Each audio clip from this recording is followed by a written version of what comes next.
안녕하세요. 제 인생을 남들에게 들려주는 건 처음인데요. 혹시 이런 말 들어보신 적 있으세요? 진흙탕에서 핀 연꽃이 더 단단하게 피어난다. 예쁘게만 피어나는 꽃은 무너지기도 쉬운 법이라고 하더라고요. 저 역시 진흙 같은 상황 속에서 허우적거리다가 피어난 사람이에요. 인생이 송두리째 뒤틀리는 경험도 했지만 결국 이렇게 웃으면서 지난 세월을 추억하고 있네요. 혼란스러운 과거를 딛고 일어선 만큼 제가 이루어낸 일상을 달콤하게 누리고 있습니다. 혹시 현실의 벽 앞에서 기가 꺾여버린 분들이 계시다면 제 사연을 듣고 누구나 일어설 수 있다는 걸 깨달으셨으면 해요.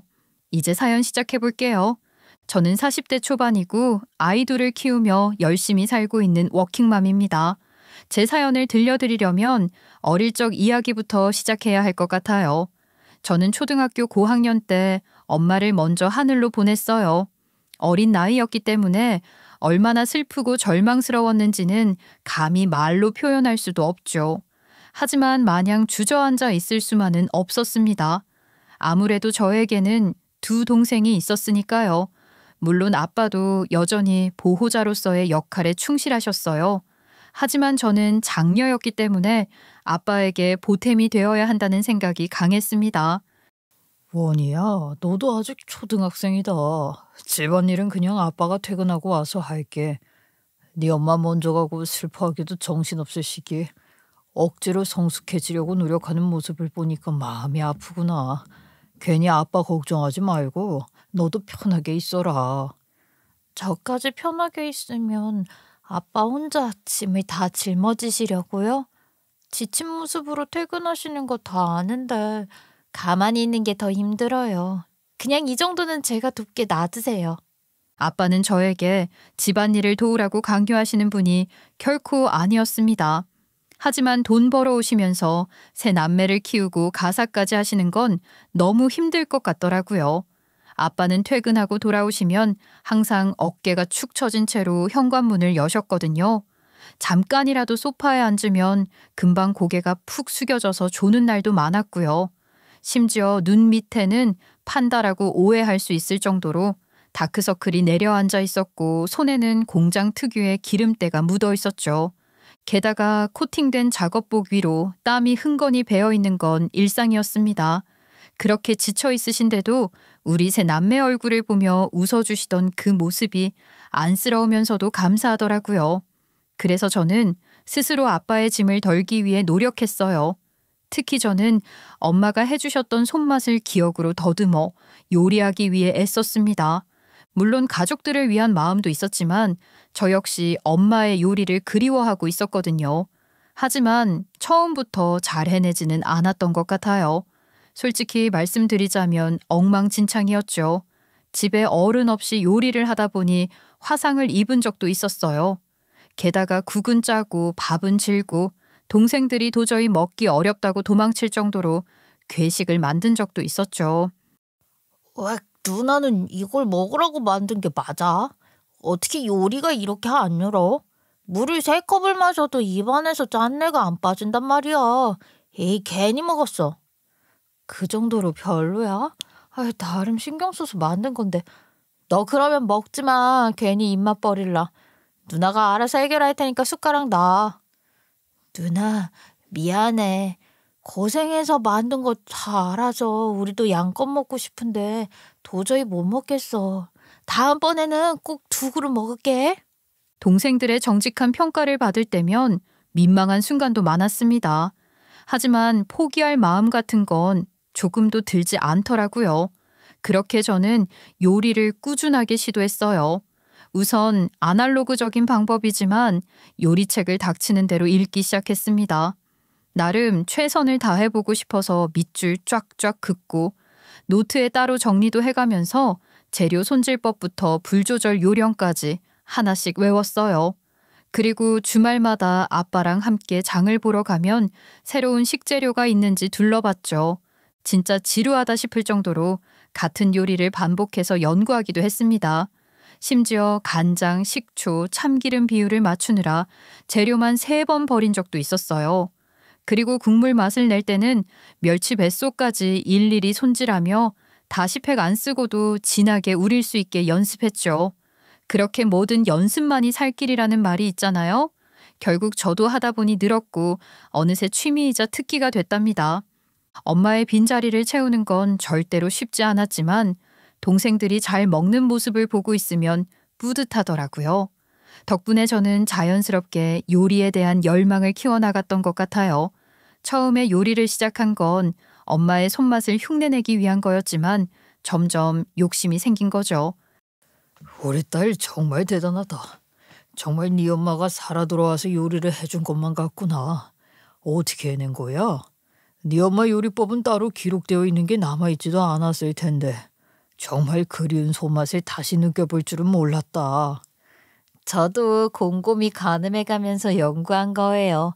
엄마가 해주셨던 음식들은 어디 가서 사 먹는다고 느낄 수 있는 게 아니잖아요.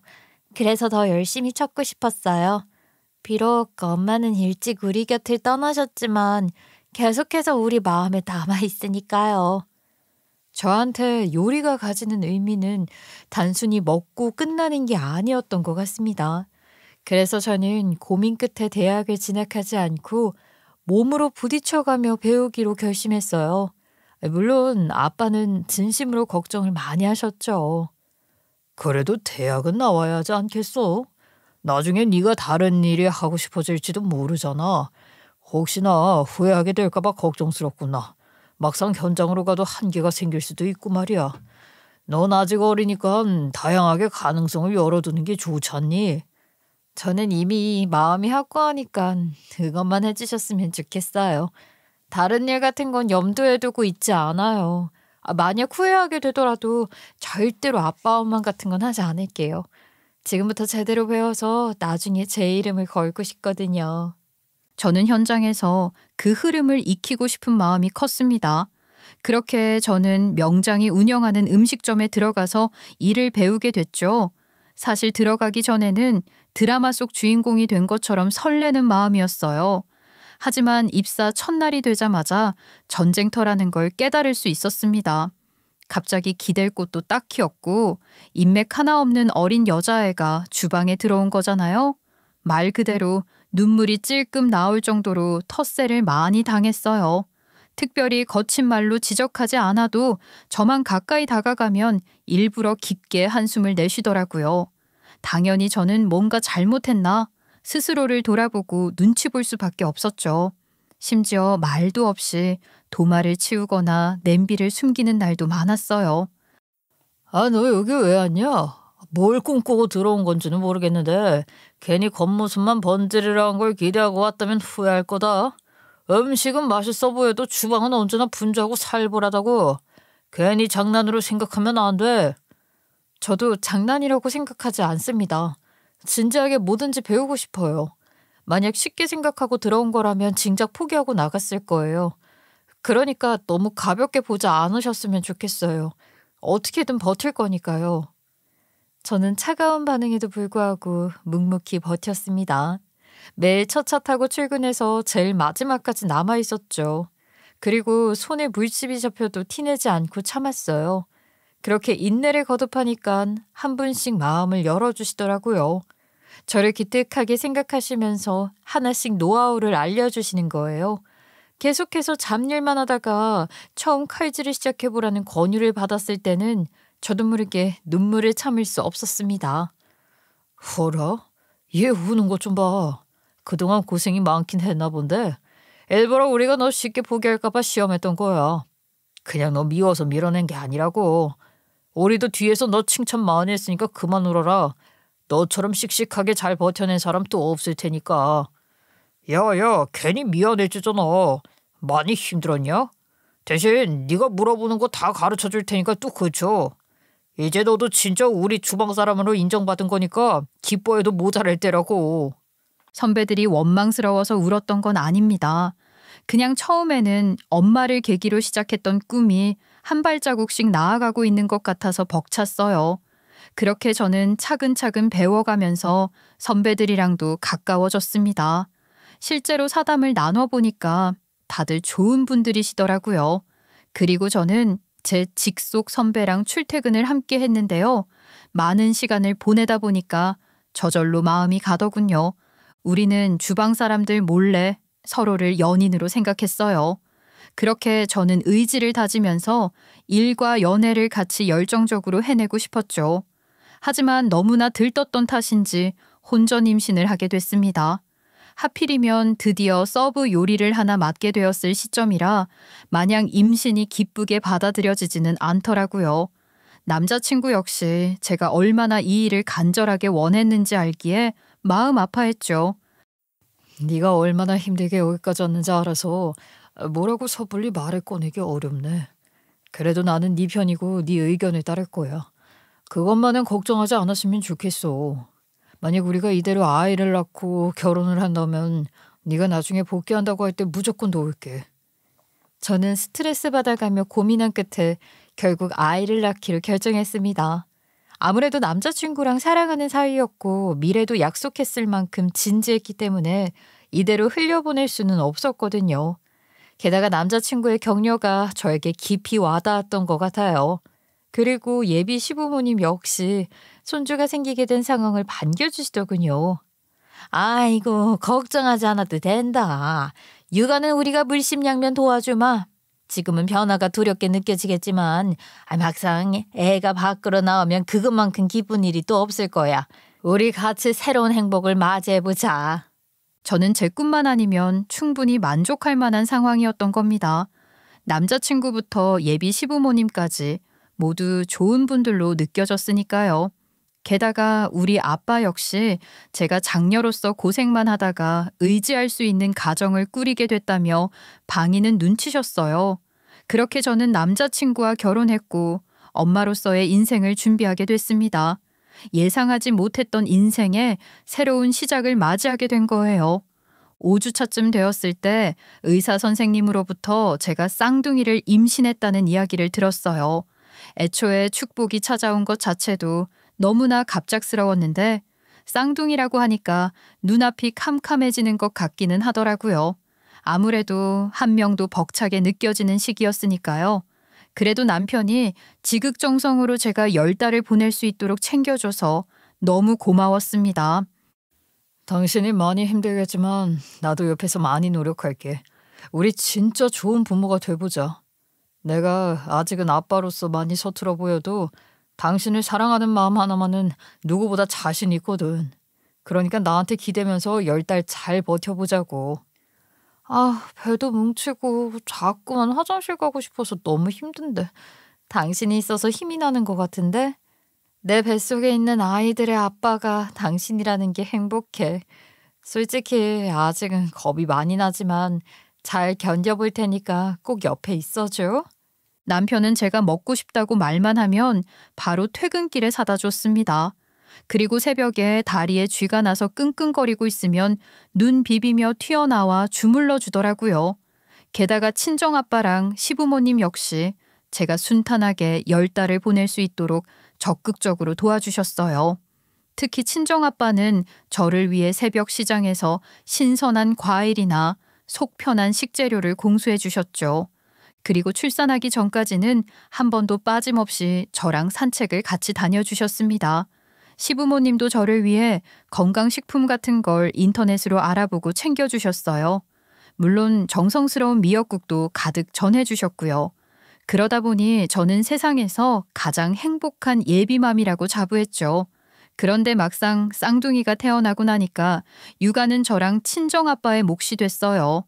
남편은 본인이 주방에서 부주방장으로 승진할 기회를 앞두고 있다면서 가정에 소홀했고요. 시부모님 역시 말을 바꾸면서 슬슬 피하시더군요. 어머니, 분명 저 쌍둥이 육아 도와주시기로 하지 않으셨나요?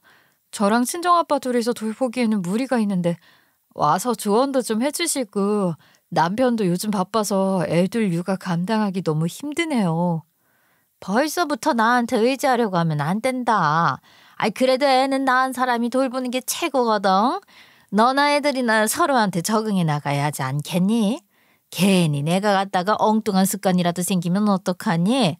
이거 다 널 위해서 그런 거니까 참아라. 한 명만 낳아도 혼자 키우기 어려운데 2명을 낳은 상태에서 외면당하니까 피가 거꾸로 솟더라고요. 그나마 친정아빠랑 동생들이 가끔씩 도와줘서 정신줄 붙잡고 살았습니다. 그런데 막상 쌍둥이들이 어느 정도 시간이 지나면서 잠도 잘 자고 말도 알아듣게 되니까 시부모님이 귀신같이 손주들 귀엽다며 찾아오셨어요. 솔직히 좋은 것만 취하려는 신보인 게 느껴져서 괘씸하더라고요. 하지만 시부모님이기 때문에 겉으로 티내기는 어려웠습니다. 아예 남편과 이혼해버린다면 모를까. 어떤 특별한 계기가 없는 상황에서 제가 분노를 표출하면 저만 이상한 사람 되는 거잖아요. 그런데 쌍둥이들이 확실히 어릴 때부터 돌봐준 적이 있긴 했나 봐요.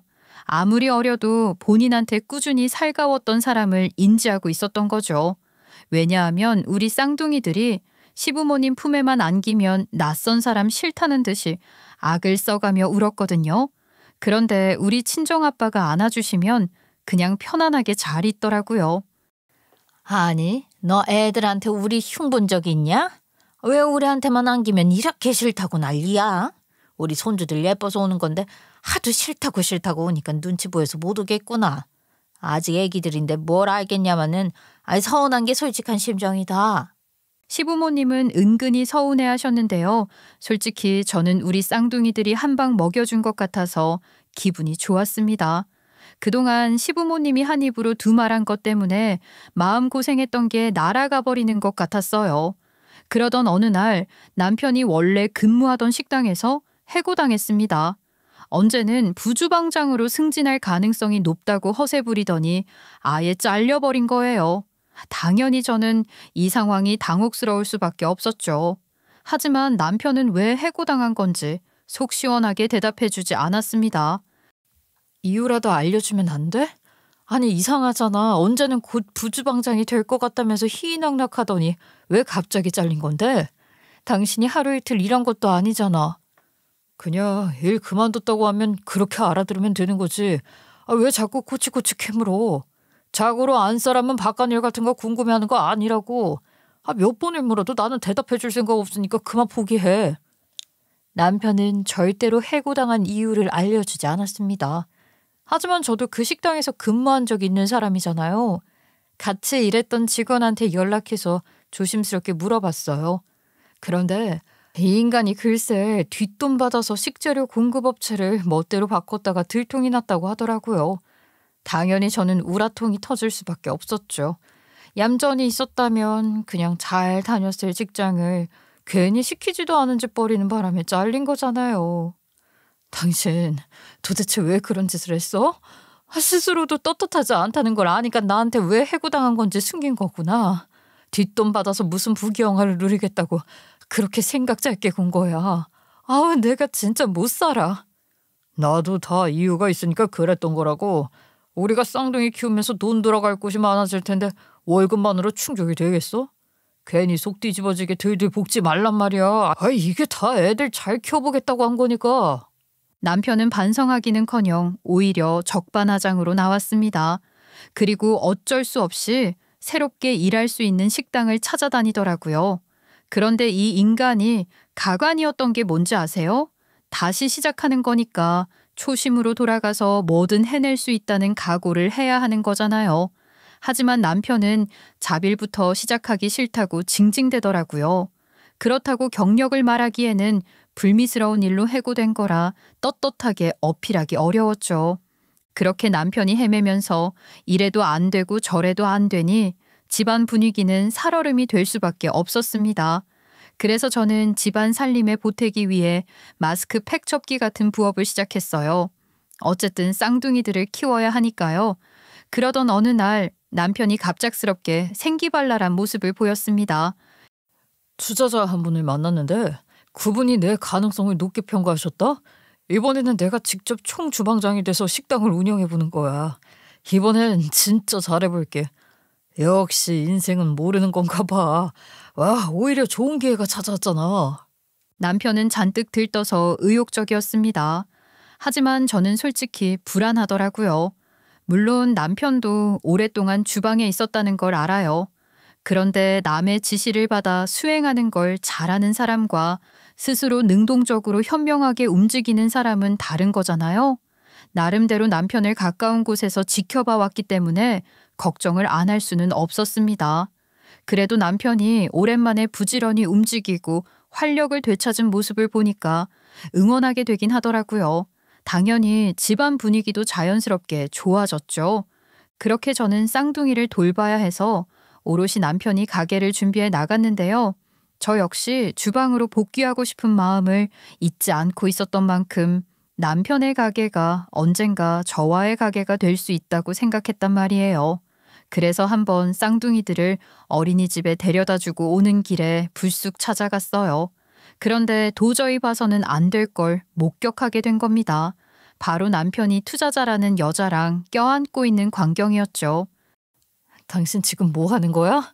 가게 준비하려고 착실하게 다니는 줄 알았더니 마누라랑 애들 두고 어떤 년이랑 껴안고 있는 건데? 저는 참을 수 없어서 바로 언성을 높였습니다. 그런데 남편은 저한테 미안해하고 달래주기는커녕 상간녀가 민망해할까 봐 걱정을 하더라고요. 아니, 당신이 왜 여기까지 와? 애 둘 키우면서 아줌마 되더니 예의도 없어졌냐? 아니, 무슨 오픈한지도 않은 업장이 불쑥 얼굴을 들이밀고 그래. 이분이 나한테 투자해 주신 기인인데 괜히 놀라서 넘어졌으면 어쩔 거냐고. 내가 지금 잘못 들은 거야? 지금 불륜 걸려놓고 예의 타령하는 거냐고.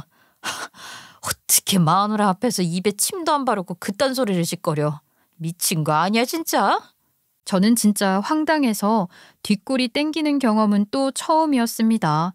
그리고 이런 광경을 목격한 이상 같이 살 수는 없겠다고 생각했죠. 그나마 친정아빠가 계시니 도움을 받아서 변호사 상담을 받았어요. 그리고 망설이지 않고 이혼 소송을 걸어버렸습니다. 그런데 상간녀가 제 남편을 정말 많이 사랑하기는 했나 봐요.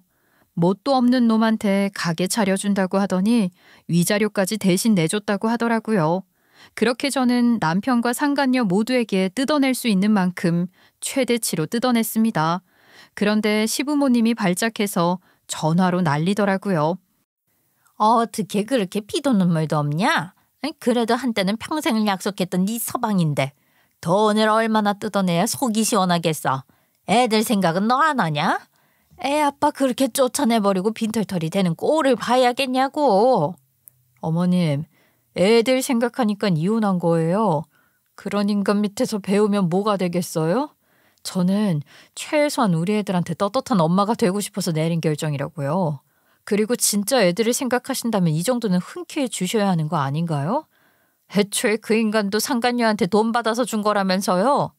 저는 더 이상 시부모님과의 관계를 매끄럽게 유지할 생각이 없었기 때문에 전부 받아치면서 퇴치해버렸습니다. 그랬더니 시부모님도 더 이상 저를 귀찮게 하지는 않더라고요. 그렇게 저는 이혼을 하고 나서 친정으로 돌아와 쌍둥이를 키우게 됐습니다. 전 시댁 식구들 앞에서는 당당하게 맞서 싸웠지만 사실 처음에는 막막한 마음도 적지 않았어요. 아무래도 여자 혼자 애들 아빠 없이 두 아이를 감당해야 한다는 현실이 무겁게 다가왔거든요. 하지만 저는 혼자가 아니라는 걸 금방 깨달을 수 있었어요. 제 곁에는 친정아빠랑 동생들이 든든하게 버팀목이 되어줬거든요. 누나, 우리가 있잖아. 지금은 너무 힘들겠지만 이 상황이 영원히 계속되는 건 아니야. 그러니까 제발 기죽지 마. 대한민국에서 엄마보다 강한 존재가 있어? 게다가 누나는 쌍둥이 엄마잖아. 그래, 누나는 심지어 우리한테도 엄마 역할을 해가면서 고생했던 사람이잖아. 그 어린 나이에도 우리를 챙겼으니까 앞으로도 잘 이겨나갈 수 있을 거야. 그리고 우리도 누나를 도와줄게. 절대로 혼자 힘들어할 생각하지 말라고. 전 남편의 불륜 현장을 직관했을 때도 이렇게 눈물이 나지는 않았어요. 그런데 친정 식구들이 저를 격려해 주니까 하염없이 울음이 나더라고요. 저는 다시 한번 좌절하고 주저앉기보다는 어떻게든 쌍둥이들을 밝게 키워야겠다고 다짐했습니다. 그렇게 친정 식구들은 저에게 약속했던 것처럼 쌍둥이 육아를 물심양면 도와줬어요. 예를 들면 제가 설거지나 청소처럼 손이 많이 가는 집안일을 하고 있을 때면 쌍둥이들을 데리고 밖에 나가 놀아주더군요. 그리고 낮잠을 많이 자는 바람에 쌍둥이들이 밤에 칭얼거릴 때면 저 대신 애들이 잠들 때까지 곁을 지켜줬습니다. 그렇게 하나부터 열까지 저보다 저를 더 많이 생각해줬다고 해도 과언이 아니었어요. 그렇게 시간이 흘러 쌍둥이들이 초등학교에 가고 학원도 가게 되니까 이제는 제가 굳이 하루 종일 집에 붙어 있지 않아도 될 것 같더라고요. 그래서 저는 고민 끝에 다시 칼질을 하기로 결심했죠. 당연히 친정 식구들 뿐만 아니라 쌍둥이들의 응원까지 받아 시작하게 됐습니다. 우리 엄마가 해주는 밥이 세상에서 제일 맛있으니까 분명히 잘할 수 있을 거예요. 얼른 엄마가 일하는 식당에 가서 밥 먹어보고 싶다. 친구들도 데려가서 자랑할래요. 사람들이 다 우리 엄마가 해주는 음식 먹고 싶어 하는 거 아니야? 그러면 정작 우리는 엄마 밥 못 먹게 되는 거잖아. 에이, 그래도 엄마가 하고 싶어 하니까 잘 됐으면 좋겠다. 우리는 그동안 많이 먹었으니까 잘 참아볼게요. 아직 초등학생인 애들이 이렇게 든든하게 응원해주니까 감회가 새로웠습니다. 갈 길은 멀지만 제가 애들을 잘 키웠다는 생각이 들더라고요. 저는 예전에 일했던 식당에 조심스럽게 연락을 드렸어요. 다행히도 명장이 직접 제가 얼마나 열심히 일했는지 기억해 주시더라고요. 덕분에 저는 쉽게 일자리를 구할 수 있었답니다. 하지만 아무래도 오랜 공백이 있었던 터라 처음에는 자빌부터 다시 시작해야 했죠.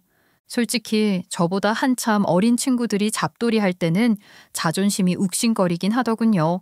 그래도 저는 쉽게 포기할 각오로 돌아온 게 아니었기 때문에 이를 악물고 버텼습니다.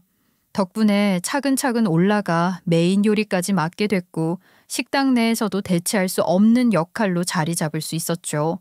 그렇게 하루하루를 보내다 보니 마음속에 조용히 묻어두었던 꿈이 고개를 들더라고요. 바로 제 가게를 차리고 싶다는 목표였어요.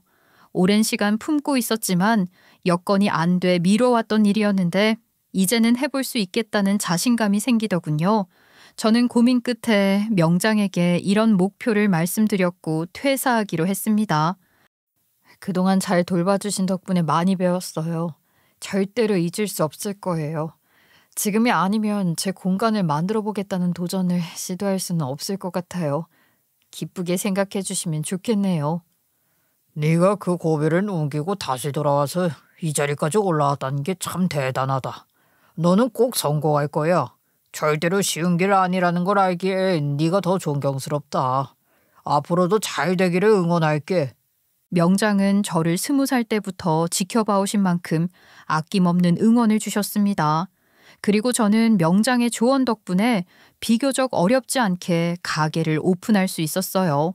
게다가 줄 서서 먹어야 하는 맛집으로 성장시키게 됐죠. 물론 처음부터 호의적인 반응이 있었던 건 아니에요. 하지만 제가 누구인가요? 탄탄대로만 걸어왔다면 쉽게 포기해버렸을지 모르지만 저는 애초에 가시밭길도 많이 걸어온 사람이잖아요. 절대로 그냥 무너져 버릴 수는 없었습니다. 그러던 어느 날 단체 손님 예약이 있었는데요. 그 손님들 중에는 전 시어머니도 같이 계시더라고요. 제가 단번에 알아본 것처럼 전 시어머니 역시 눈이 마주치자마자 알아보신 것 같았어요. 그런데 제가 누구 밑에서 일하는 게 아니라 제 이름으로 이런 번듯한 가게를 운영 중이라고 하니 많이 놀라는 눈치더군요. 아무래도 전 시어머니의 지인들 중에 제 단골도 있었거든요. 그렇게 단체 예약이 끝나고 나서 가게를 마감하기 위해 정리하고 있었어요. 그런데 전 시어머니가 다시 가게를 찾아오셨더라고요. 작정하고 찾아왔는지 제가 있는 주방으로 망설이지도 않고 들어왔어요. 야, 좀 생각보다 잘 풀렸나 보다. 너 출산하고 육아하느라 공백이 엄청 길었는데도 이렇게 잘 나가는 건 아무래도 우리 아들이 옆에서 요리를 업으로 삼아 보여주려는 게 있었으니까 가능한 거 아니냐? 우리 아들 덕분에 감각을 잃지 않았던 거잖아. 전 시어머니는 노골적으로 저를 깎아내리면서 전 남편 덕이라고 비아냥거렸습니다. 바로 어이가 없어서 헛웃음을 흘렸죠. 뒷돈 받아 해고당한 인간을 반면교사 삼기는 했어요. 괜히 떳떳하지 못하게 버느니 좀 돌아가더라도 차근차근 나아가자고 생각했거든요. 제가 황당해하면서 반박하니까 전 시어머니는 얼굴이 빨개지더라고요. 그러고는 갑자기 고함을 치면서 달려들었습니다. 나는 이제 어차피 잃을 것도 없어. 오늘 한번 너 죽고 나 살아보자. 어디 끝까지 그 주둥아리 나불거릴 수 있는지 두고 봐 너. 당연히 싸움 같은 건 최대한 피하고 싶었습니다. 하지만 전 시어머니가 먼저 우악스럽게 제 멱살이며 머리채며 사정없이 잡아채니까 가만히 당해낼 수 없더라고요.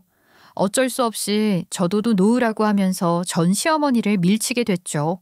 그런데 하필이면 주방에 있던 뜨거운 물이 전 시어머니 팔뚝으로 쏟아지고 말았습니다. 당연히 전 시어머니는 화들짝 놀라면서 살려달라고 비명을 질렀어요. 저 역시도 깜짝 놀라서 얼른 얼음찜질을 해드렸죠.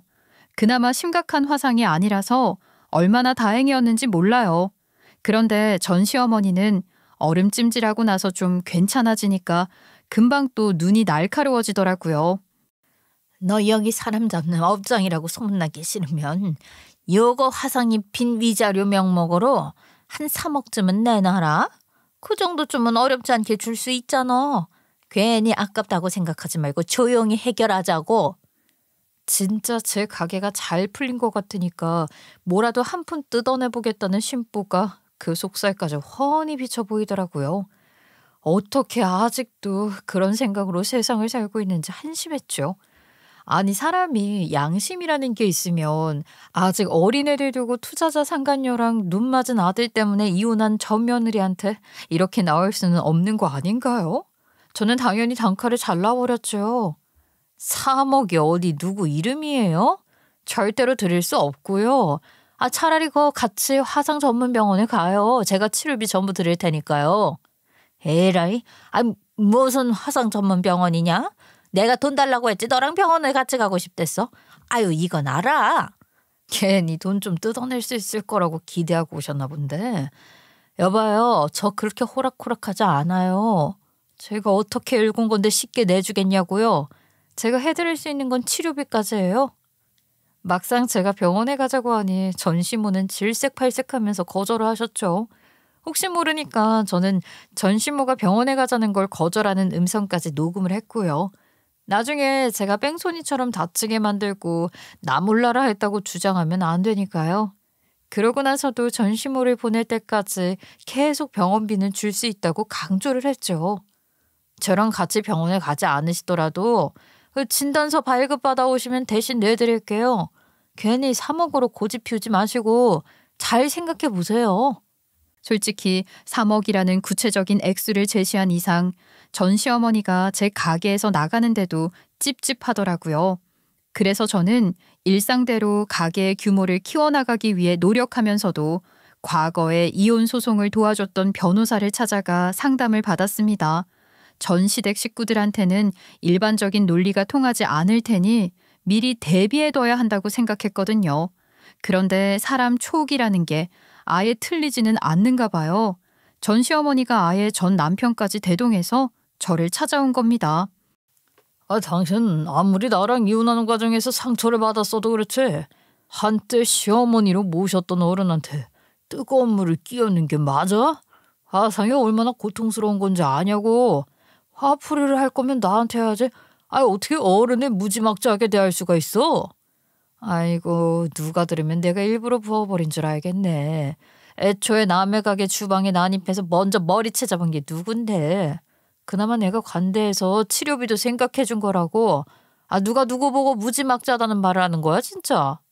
됐고 우리 어머니는 연세가 있으시니까 화상으로 인한 물리적 고통뿐만 아니라 정신적 고통까지 당신이 책임져야 돼. 하루빨리 3억 준비해두라고. 전 남편까지 3억을 운운하는 걸 보니까 이미 다 떨어진 줄 알았던 정이 또 떨어지더라고요. 진짜 모자가 어떻게 이렇게 똑같이 구질구질한가 싶었습니다. 심지어 저는 여기까지도 인내하는 게 어려웠는데요. 끝끝내 전 남편은 제 뒷골이 땡겨지게 만들었어요. 아이씨 우리 애들이 너무 불쌍하다. 당신처럼 어른을 공경하지 않는 엄마 밑에서 자라는 게 안타까울 지경이라고. 뭘 배울 수는 있겠어? 밖에서 칼질이나 잘하면 다야. 이제는 도저히 참아줄 수가 없었습니다. 뭘 그렇게 잘했다고 기고만장해서 떠드는 건지 기가 막히더군요. 지금 3억 받을 생각만 하고 당신이 뭘 해야 하는지 전혀 모르는 것 같네.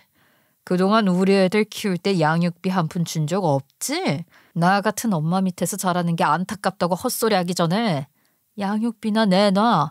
그동안 밀렸던 것까지 일시불로 요구할 거니까. 저는 이미 변호사 상담을 받았던 대로 전 남편에게 양육비 일시불 지급을 요구하기로 마음먹었습니다. 사실 이혼하고 나서 꾸준히 양육비를 요구할 수는 있었어요. 하지만 우리 쌍둥이들을 보여달라고 할까봐 가만히 있었던 거였죠. 어떤 식으로도 굳이 엮여서 발목 잡히기 싫었으니까요. 그런데 전 남편이라는 놈도 제가 양육비를 요구하지 않으니까 진짜 입 싹 닫고 우리 쌍둥이들한테 관심도 없이 남남처럼 살아왔던 거예요. 당연히 제가 강하게 나오니까 전 남편과 전 시어머니의 얼굴은 사색으로 변해버리고 말았습니다. 아니 이제 와서 무슨 양육비 타령이야. 내 덕분에 오기로 성공한 걸 테니까 상도덕이 있으면 그것부터 감사의 표현을 해야 하는 거 아니냐고. 어떻게 밀린 것까지 전부 달라고 할 수 있냐? 당신이야말로 정신머리가 멀쩡하게 붙어있으면 내가 혼자서 어떻게 애들을 키웠을지 생각해보는 게 맞지 않니? 그리고 당신한테 무슨 감사를 전해? 네 놈 때문에 내가 어떤 고생을 했는데 뒷돈 받던 시절의 양심도 같이 팔아넘긴 거냐고? 그냥 달라는 말 없길래 알아서 잘 사는 줄 알았다고. 실제로 이렇게 줄 서서 먹어야 하는 가게 운영할 정도면 잘 사는 건 맞잖아. 갑자기 이러면 나보고 어떡하라는 거야. 전 남편은 울상을 숨기지 못하면서 바들바들 떨었습니다. 그래놓고 전 시어머니한테 어떻게 해달라는 듯이 팔을 붙잡더라고요. 눈앞에서 40대 남자가 본인 어머니한테 징징거리는 꼬락서니를 보는 제 마음이 어땠겠어요. 심지어 전 시어머니는 무슨 미취학 아동 다루는 것처럼 전 남편의 앞을 가로막고 저를 노려보시더군요. 본인들이 먼저 찾아와서 저를 들쑤셔놓고 막상 저를 악역 취급하는 게 웃기지도 않았습니다. 내가 그때 너랑 우리 아들이 결혼하는 걸 허락했으면 안 되는 건데 괜히 한번 여자 잘못 만났다가 이게 뭔 꼴이냐. 우리 아들 괴롭히는 걸 가만히 두 눈 뜨고 봐줄 것 같아? 너나 화상 입힌 거 상해죄로 고소할 거다. 그렇게 나오실 줄 알았어요. 근데 제가 그 변호사 상담 받아보니까요. 그쪽에서 먼저 무단 침입한 입장이고 폭행을 저질렀기 때문에 정당방위로 막아낼 수도 있다던데요. 한번 상해죄로 걸어보세요. 저도 가만히 당하고 있지는 않을 거니까요. 진작 변호사 상담 받아놓기를 잘했죠. 그렇지 않았으면 저도 고소라는 겁박 앞에 당혹스러워서 기막힌 요구를 받아들였을지도 모르니까요. 그렇게 제가 전부 당당하게 받아쳐버리니까 전 남편과 전 시어머니 두 것들 모두 숨조차 제대로 못 쉬더라고요. 오히려 제가 폭행죄로 고소할 수 있는 상황이라는 걸 몰랐나 봐요. 그러고 나서 전 남편은 어떻게 대처해야 할지 혼란스럽다는 듯이 전 시어머니 눈치를 보면서 어쩔 줄 몰라 했습니다. 전 시어머니 역시 마찬가지로 제 눈을 피하면서 입술만 깨물었어요. 이대로 뭐라고 더 짓거리든 고함을 치든 말든 제 가게에서 나가지 않으면 영업방해로 신고할 거예요. 손님도 아니면서 귀찮게 하지 말고 썩 눈앞에서 사라지라고요. 전 남편과 전 시어머니는 제가 신고할 거라고 하니 그제야 줄행낭쳤습니다. 그런데 이 와중에도 전 남편은 본인이 먼저 도망가기 바쁘고 전 시어머니를 데려가지 않더라고요. 도저히 의리라는 게 없는 놈인 것 같았어요. 심지어 전 시어머니는 전 남편의 속도를 따라가려다가 한 번 거하게 엎어졌어요. 그로 인해 다리를 절뚝거리면서 나가더군요. 하지만 전 남편은 빨리 따라오라고 할 뿐 전 시어머니를 부축하러 오지도 않았습니다. 절대로 저는 쌍둥이들을 저렇게 키우지 말아야겠다는 교훈을 얻을 수 있었죠. 그러고 나서 저는 다시 가게 영업에 집중했어요. 그나마 전 남편과 전 시어머니가 브레이크 타임에 방문했던 거라 얼마나 다행이었는지 몰라요. 설마 손님들 앞에서 추태를 부렸다면 눈앞이 캄캄했을 겁니다. 그렇게 제가 원활하게 하루 영업을 마치고 퇴근하려 했는데요. 글쎄 전 남편이 또 가게 앞에 찾아왔더라고요. 눈이 마주치자마자 인상을 팍 쓰면서 신고하려는 신용을 했는데요. 전 남편은 저를 만류하면서도 쭈뼛쭈뼛 하고 싶은 말이 있는 것처럼 보였습니다. 사실 나 당신하고 이혼하고 나서 인생 완전히 쪽박찼어. 나한테 투자해줬던 여자가 사실 유부녀였던 거야. 심지어 투자금도 그 배우자 통장에서 끌어왔던 거라 고소당하고 난리도 아니었다고. 아이 참, 그게 나랑 뭔 상관이야? 당신이 어떻게 살아왔는지 별로 안 궁금해. 왜? 동정심이라도 뭐 유발해보고 싶었어? 척하면 척, 내가 무슨 말을 하는 건지 알아채줘야 하는 거 아니야? 내 가게는 성공하기는커녕 빚만 떠안았다고. 제발 한 번만 도와주라. 그래도 우리 같이 살았던 정이 있잖아. 내가 당신을 은인처럼 생각할게. 전 남편은 저한테 한 번만 도와달라면서 울고불고 난리였습니다. 어쩐지 3억이라는 큰 금액을 당당하게 요구하는 게 지정신 같아 보이지는 않더라고요. 그래서 3억을 달라는 게 말이 돼? 뭐 어디 가서 땅 파면 나오냐? 괜히 기대할 생각하지 말고 알아서 갚아. 그리고 나한테 양육비나 일시불로 내놓을 준비하고 있어. 결국 저는 전 남편한테 양육비를 일시불로 받아낼 수 있었습니다. 그리고 이 과정에서 전시댁은 집을 팔고 월세로 돌렸다고 하더라고요. 아무래도 전 남편이 제대로 된 일자리를 여전히 정착하지 못한 것 같았어요. 그래놓고 전 남편은 가슴을 쥐어뜯으면서 저한테 울부짖더군요. 당신은 나를 이렇게 불효자로 만들어야 속이 시원하겠어? 나 때문에 우리 부모님이 그나마 갖고 계시던 집도 팔았다고. 이제 우리 가족은 어떻게 살아가야 할지 막막한데 당신은 행복한가 보지? 이제야 좀 만족스러워. 행복하지 않을 이유가 있어? 만족하지 못할 이유가 있냐고? 아, 그러게 왜 가만히 잘 살아가던 사람 쫓아와서 긁어댔어. 나한테 책임을 돌리고 싶은가 본데 전부 당신이 잘못한 거니까 그만 좀 귀찮게 굴어. 아무리 생각해도 제가 잘못한 건 없다고 생각했습니다. 그래서 전 남편이 오열하든 말든 아무런 감정이 들지 않더라고요. 전부 제 책임이라기보다는 전 남편의 자업자득인 거죠. 애초에 잘 다니고 있던 식당에서 뒷돈 받고 해고당하지 않았더라면 잘못 투자받을 일도 없었잖아요. 게다가 저는 어떤 식으로든 엮이고 싶지 않아서 양육비 뜯어낼 생각조차 하지 않고 살고 있었어요. 그런데 먼저 3억 어쩌고 한 사람은 전 시어머니죠. 괜히 벌집 들쑤신 건 전시댁 쪽이니 울고불고 난리치든 말든 본인들끼리 알아서 할 일이라고 생각했습니다. 심지어 저는 크게 다치지 않았고 가게를 돌보기에도 바빠서 넘어갔을 뿐이었어요. 시키지도 않은 무단 침입이나 폭행을 저지른 것도 전 시어머니 쪽이라고요. 다만 저도 생각이 많아지는 부분도 있었습니다. 아무래도 우리 쌍둥이들 역시 이제는 초등학생이잖아요. 여러모로 본인 의사를 표현할 수 있는 나이가 됐죠. 그래서 저는 쌍둥이들을 붙들고 진지하게 이야기를 나눴어요. 얘들아, 혹시 친구들이랑 어울리다 보면 아빠가 있다는 게 부러워질 때 없어? 혹시 보고 싶다는 마음이 드는지 빈자리를 느끼지는 않는지 엄마한테 솔직하게 말해줬으면 좋겠네. 그런 생각은 딱히 안 해봤어요. 기억도 거의 안 나고 애초에 같이 살 때도 우리한테 관심 없으셨잖아요. 이제 와서 만나는 게 더 어색할 것 같아요. 저도 그렇게 생각해요. 별로 보고 싶지 않아요. 어차피 할아버지도 있고 삼촌들도 있어서 빈자리 같은 건 모르겠거든요. 쌍둥이들은 전 남편과의 재회를 거부했습니다. 혹시나 제가 마음대로 쌍둥이들의 마음을 판단했던 건 아닌지 걱정했는데 의사가 확실하더라고요. 그동안 마음이 복잡하기도 했는데 쌍둥이들의 입을 통해서 들으니까 한결 편해지는 기분이 들었어요.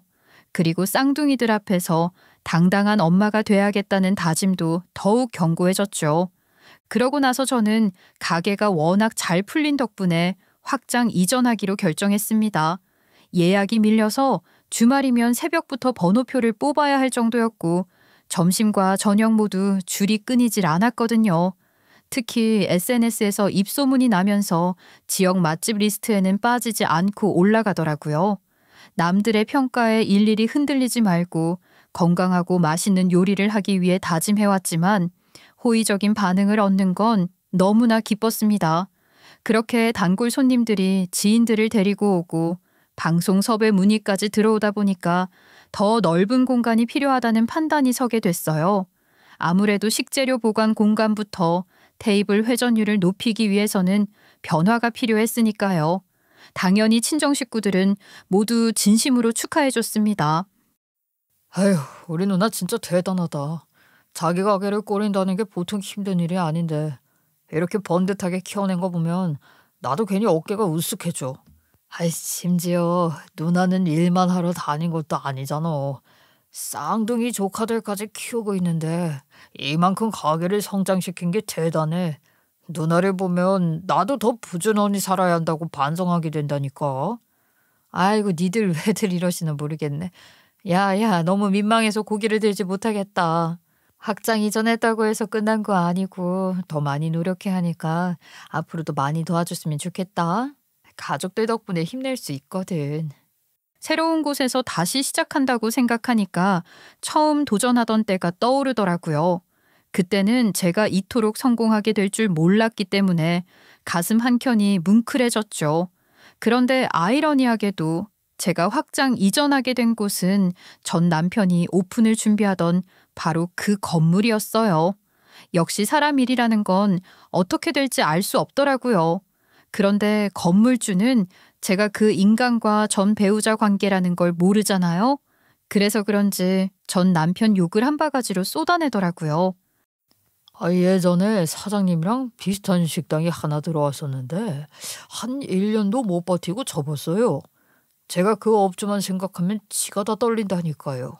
입만 살아가지고 주변에 민폐란 민폐는 다 끼치다가 거하게 말아먹었어요. 분명 제 전 남편을 거론하는 게 맞았을 거예요. 왜냐하면 저랑 전 남편이 같은 명장 밑에서 배웠기 때문에 비슷한 음식을 메인으로 다뤘거든요. 뭘 어떻게 했길래 이렇게까지 악랄한 이미지를 남겼나 싶었죠. 다행히 제 가게는 단골들의 방문이 이어지고 있고 여전히 줄 서야 먹을 수 있는 맛집으로 통하고 있습니다. 그렇게 저는 지금의 제 인생을 영위할 수 있도록 큰 도움을 준 친정 식구들에게 항상 은혜 갚는 마음으로 살고 있고요. 작년 친정아빠 생신 때는 식당 문을 닫고 손수 요리한 한상을 차려드렸답니다. 그리고 동생들의 생일 역시 바쁜 와중에도 시간 내서 제일 좋아하는 것들로만 만들어줬어요.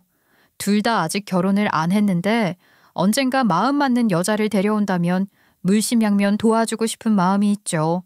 그리고 친정아빠의 노후도 제가 책임지겠다는 각오를 다지고 있습니다. 이제는 제가 능력이 있어서 해주는 거니까 거절하지 않으셨으면 좋겠어요, 아버지. 물론 제 꿈을 위해서 가게를 차렸던 거지만 돈을 버는 건 가족을 위해 버는 거니까요. 친정이 없었더라면 저는 꿈이고 뭐고 아무것도 이루지 못했을 거예요. 네 엄마 먼저 떠나고 그 빈자리 채우느라 고생이었을 텐데 여전히 네가 가족들을 챙기는 걸 보면 마음이 짠하면서도 든든하다. 내가 다른 건 몰라도 자식들은 잘 나온 것 같구나. 고맙다 원이야. 친정아빠가 저한테 고마운 마음을 전하실 때면 지난 세월이 스쳐 지나가는 것만 같아요. 역시 인생이라는 건 저 혼자 잘 산다고 해서 완성할 수 있는 게 아니더라고요.